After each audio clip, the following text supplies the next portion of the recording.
ഡ്യൂട്ടിക്ക് പോയ സമയത്ത് കാറിൻ്റെ സീറ്റിൽ കുപ്പി വെച്ചിട്ട് പോയതാണ്. തിരിച്ചു വന്നപ്പം വെയിലടിച്ചിട്ട് ഈ ഒരു അവസ്ഥയിലാണ് എനിക്ക് തിരിച്ചു കിട്ടിയത്.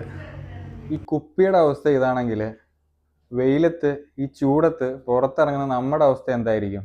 വെയിലത്ത് പുറത്തിറങ്ങുന്നവർ പ്രത്യേകം ശ്രദ്ധിക്കുക. ഹീറ്റ് സ്ട്രോക്ക് എന്നൊരു കണ്ടീഷൻ ഉണ്ട്. നമ്മുടെ ദേഹത്തിന്റെ താപനില 40°C മേലെ പോകുമ്പോൾ നമ്മുടെ ബോഡിക്ക് തണുപ്പിക്കാൻ പറ്റാത്ത ഒരവസ്ഥയാണ് ഈ ഒരു ഹീറ്റ് സ്ട്രോക്ക് എന്ന് പറയുന്നത്. ആണ് ഹീറ്റ് സ്ട്രോക്കിന്റെ സിംറ്റംസ്. ടെമ്പറേച്ചർ അമിതമായിട്ട് കൂടുക, വിയർക്കാതിരിക്കുക, പരസ്പര വിരുദ്ധമായി സംസാരിക്കുക, ഛർദില്, ഹൃദയമിടിപ്പ് കൂടുക, നമുക്ക് തലചുറ്റലുണ്ടാവാം, തലവേദന ഉണ്ടാവാം, ഓർമ്മക്കുറവ് ഉണ്ടാവാം, ബോധക്ഷയം.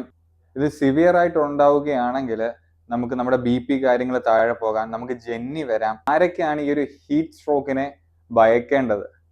നമ്മൾ അധിക നേരം പുറത്ത് വർക്ക് ചെയ്യുന്നവര്, construction site workers, farmers, delivery boys, aged ആയിട്ടുള്ളവര്, കുറച്ച് പ്രായം ചെന്നവരും ചെറിയ കുട്ടികളും, അവരാണ് പ്രത്യേകം ശ്രദ്ധിക്കേണ്ടത്. എങ്ങനെ നമുക്ക് ഹീറ്റ് സ്ട്രോക്കിനെ തടയാം? കൺസ്ട്രക്ഷൻ സൈറ്റിൽ വർക്ക് ചെയ്യുന്നവരാണെങ്കിൽ കുറച്ച് സമയം റെസ്റ്റ് എടുക്കുക. ഇടയ്ക്കിടയ്ക്ക് നമ്മുടെ ബോഡി ഹൈഡ്രേറ്റ് ചെയ്തുകൊണ്ടിരിക്കും. ബോഡി ഹൈഡ്രേറ്റ് ചെയ്യുക എന്ന് പറഞ്ഞാൽ നമ്മൾ ഡെയിലി ഒരു 3 മുതൽ 3.5 ലിറ്റർ വെള്ളം കുടിക്കുക എന്നുള്ളത് ഉറപ്പ് വരുത്തുക. എപ്പോഴും നമ്മുടെ കയ്യിൽ ഒരു ബോട്ടിൽ വെള്ളം കരുതാൻ ശ്രമിക്കുക. ബോധക്ഷയം, തലചുറ്റൽ, അങ്ങനെ എന്തെങ്കിലും കണ്ടീഷൻ ഉണ്ടെങ്കിൽ എത്രയും പെട്ടെന്ന് ഒരു ഹോസ്പിറ്റലിലേക്ക് എത്തുക, അടിയന്തരമായിട്ടുള്ള ചികിത്സ സ്വീകരിക്കുക.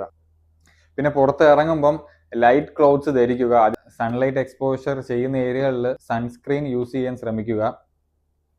സോ ഇത്രയും കാര്യങ്ങളൊക്കെ ചെയ്താൽ നമുക്ക് ഈ ഒരു ഹീറ്റ് സ്ട്രോക്കിൽ നിന്ന് പ്രിവെൻഷൻ ഉണ്ടാവും.